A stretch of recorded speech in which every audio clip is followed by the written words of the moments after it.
کو بتائیں لبنان پر اسرائیل نے زمینی حملہ شروع کر دیا ہے۔ اسرائیلی میڈیا کے مطابق جنوبی لبنان پر اسرائیلی ٹینکوں اور توپ خانے سے حملہ کیا گیا ہے۔ امریکہ نے لبنان کے اندر اسرائیلی فوج کی جانب سے محدود جنگ چھیڑے جانے کی تصدیق بھی کر دی ہے۔ لبنان نے اپنی فوجوں کو شمالی سرحد سے 5 کلومیٹر پیچھے ہٹا لیا ہے۔ غیر ملکی خبر ایجنسی امریکی محکمہ خارجہ نے کہا کہ اسرائیل اس وقت لبنان کے اندر حزب اللہ کو نشانہ بنانے کے لیے محدود کارروائیاں کر رہا ہے۔ محکمہ خارجہ کے ترجمان میتھیو ملر نے صحافیوں کو بتایا کہ اسرائیل فی الحال سرحد کے قریب حزب اللہ کے بنیادی ڈھانچے کو نشانہ بنانے کے لیے محدود کارروائیاں کر رہا ہے۔ اس سے پہلے امریکی صدر جو بائیڈن نے صحافیوں سے گفتگو میں کہا تھا کہ انہوں نے اسرائیل کے لبنان میں زمینی فوجی آپریشن کے منصوبے کی مخالفت کی ہے اور لبنان میں فوری جنگ بندی کا کہہ دیا ہے۔ آپ کو بتا رہے ہیں لبنان پر اسرائیل نے زمینی حملہ شروع کر دیا ہے۔ اسرائیلی میڈیا کے مطابق جنوبی لبنان پر اسرائیلی ٹینکس اور توپ خانے سے حملہ کیا گیا۔ امریکہ نے لبنان کے اندر اسرائیلی فوج کی جانب سے محدود جنگ چھیڑے جانے کی تصدیق بھی کر دی ہے۔ لبنان نے اپنے فوجوں کو شمالی سرحد سے 5 کلومیٹر پیچھے ہٹا لیا ہے۔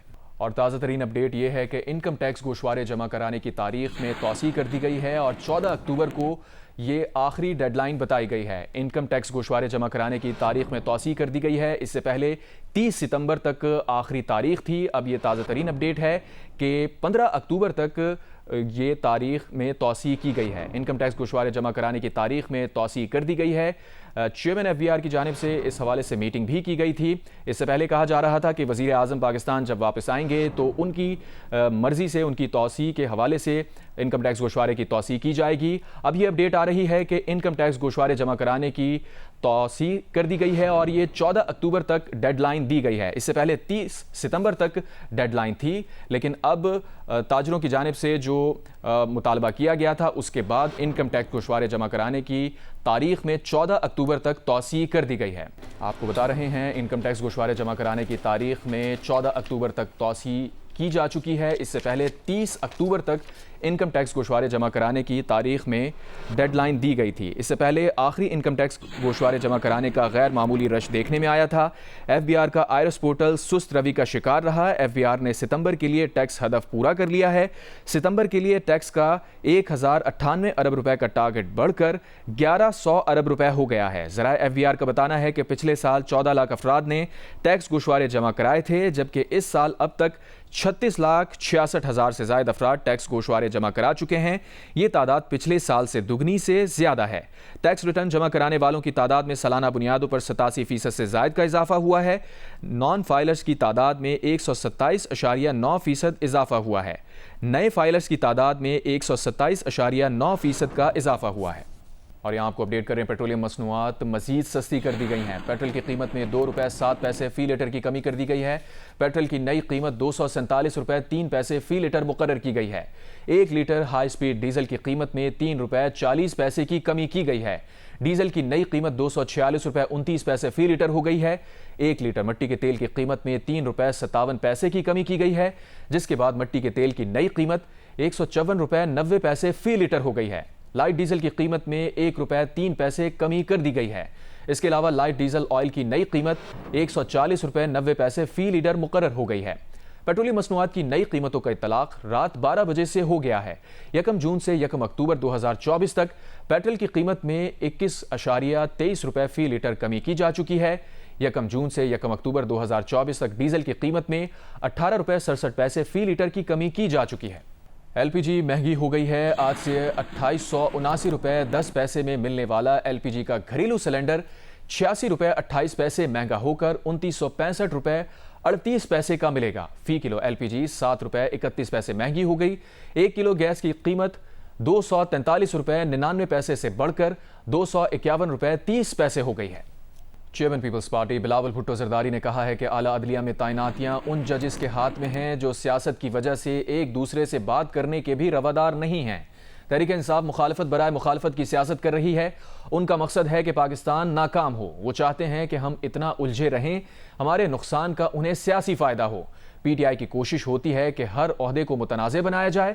بلاول بھٹو زرداری نے کہا کہ جسٹس فائز عیسیٰ پر حملہ آج سے شروع نہیں ہوا، جیو نیوز کے پروگرام آج شاہزیب خانزادہ کے ساتھ میں بات کرتے ہوئے بلاول نے مزید کہا کہ آئینی ترمیم پیش کرنے سے پہلے ہماری انڈرسٹینڈنگ تھی کہ حکومت کو مولانا فضل الرحمان کی حمایت حاصل ہے، لیکن جب کمیٹی میں مسودہ پیش کیا گیا تو معلوم ہوا مولانا فضل الرحمان اور حکومتی مسودے میں بہت فاصلہ ہے۔ جو لوگ آئینی ترمیم کے وقت پر اعتراض کر رہے ہیں وہ بتائیں کہ آج نہیں تو کب یہ کام کریں۔ جلد بازی کی بات کرنے والے سمجھ رہے ہیں کہ وہ اس طرح ہماری آئین سازی کو سیبوتاژ کریں گے۔ جیسے ہی 2/3 اکثریت حاصل ہوگی ہم ترمیم پارلیمنٹ میں پیش کر دیں گے، چاہے وہ کل ہو یا پرسوں۔ جتنی جلدی ہم یہ آئین سازی کر دیں اتنا بہتر ہوگا۔ ہم اس وقت مولانا فضل الرحمان کے ساتھ رابطے میں ہیں جو پی ٹی آئی کے ساتھ رابطے میں ہیں۔ آئینی ترمیم پر بنائی گئی کمیٹی میں اگر پی ٹی آئی کے اراکین پیپلز پارٹی کے اراکین سے رابطہ کرتے ہیں تو انہیں خوش آمدید کہیں گے۔ خورشید شاہ یا نوید قمر سے رابطہ کرتے ہیں تو میں انہیں منع نہیں کروں گا۔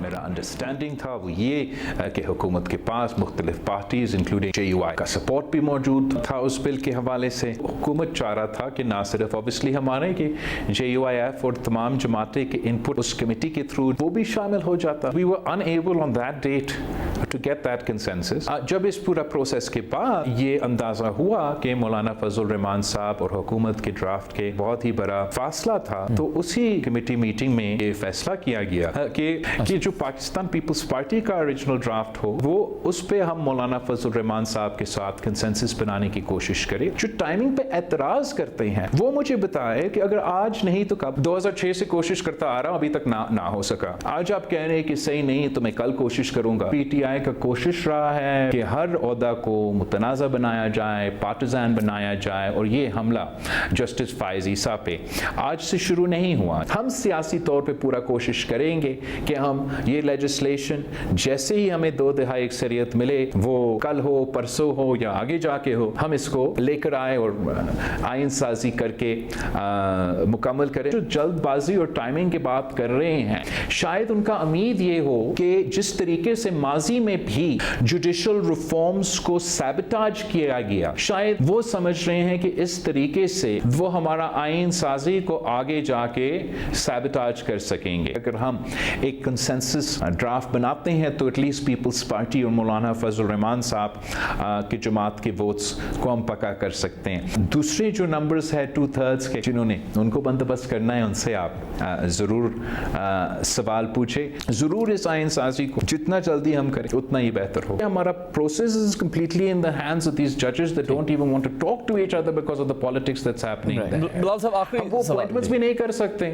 پی ٹی آئی کو انگیج کریں گے آپ کسی بھی طرح سے؟ آج مولانا فضل الرحمان صاحب اگر ان کے ساتھ انگیجڈ ہے اور ہم مولانا فضل الرحمان صاحب سے بات کر رہے ہیں تو ایک قسم کا انگیجمنٹ موجود ہے۔ خورشید شاہ صاحب، نوید قمر صاحب اور دوسرے پیپلز پارٹی کے نمائندے اس کمیٹی میں کر رہے ہیں۔ آج بھی اگر پی ٹی آئی کا کوئی آدمی، کوئی نمائندہ ان کے پاس جاتے ہیں، انگیج کرنا چاہیں گے، میں ان کو منع نہیں کروں گا۔ They have to do opposition for opposition sake۔ ان کا مقصد یہ ہے کہ پاکستان فیل ہو۔ وہ چاہتے ہیں کہ ہم اتنا جیم رہیں، اتنا ڈس فنکشنل رہیں کہ اس کا نقصان کا سیاسی فائدہ پی ٹی آئی بطور ایک سیاسی جماعت اٹھا سکے۔ نائب وزیر اعظم اور وزیر خارجہ اسحاق ڈار کا کہنا ہے کہ آئینی ترمیم کے معاملے پر مولانا فضل الرحمان نے کہا تھا کہ انہیں اس پر غور کے لیے وقت چاہیے۔ آئینی ترمیم پر بحث روک کر مولانا فضل الرحمان کا موقف مان لیا۔ ایک انٹرویو میں اسحاق ڈار نے کہا کہ انہیں علم نہیں کہ آئینی ترمیم سے متعلق عرفان صدیقی نے حتمی تاریخ کس بنیاد پر دی تھی۔ ایک سوال پر انہوں نے کہا کہ آرٹیکل 63A کا عدالتی فیصلہ غلط ہے تو اسے ٹھیک ہونا چاہیے۔ ملکی حالات تقاضا کرتے ہیں کہ سول ملٹری تعلقات بہتر ہوں۔ چیف جسٹس پاکستان نے پریکٹس اینڈ پروسیجر کمیٹی کا اجلاس آج صبح 9 بجے بلا لیا۔ یہ اجلاس آرٹیکل 63A کی نظرثانی درخواستوں کی سماعت میں جسٹس منیب اختر کے بینچ میں نہ بیٹھنے کے خط کے تناظر میں بلایا گیا ہے۔ اس سے پہلے پیر کی رات جسٹس منیب اختر نے رجسٹرار سپریم کورٹ کو دوسرا خط لکھ کر آرٹیکل 63A کی آج کی سماعت کے حکم نامے کو غیر قانونی قرار دیا۔ انہوں نے لکھا کہ سماعت 5 رکنی لارجر بینچ نے کرنی تھی، 4 رکنی بینچ نظرثانی کیس نہیں سن سکتا۔ چاروں ججز قابل احترام ہیں لیکن یہ سماعت قانون اور رولز کے مطابق نہیں تھی۔ اس سماعت کا حکم نامہ جوڈیشل آرڈر نہیں ہے۔ اس سے پہلے چیف جسٹس پاکستان قاضی فائز عیسیٰ نے آرٹیکل 63A تشریح نظرثانی کیس کی سماعت کا تحریری حکم نامہ جاری کر کے رجسٹرار سپریم کورٹ کو حکم نامے کی کاپی جسٹس منیب اختر کے سامنے رکھنے کی ہدایت کی۔ رجسٹرار سے کہا کہ جسٹس منیب سے بینچ کا حصہ بننے کی درخواست کی جائے۔ جسٹس منیب انکار کریں تو ججز کمیٹی نیا بینچ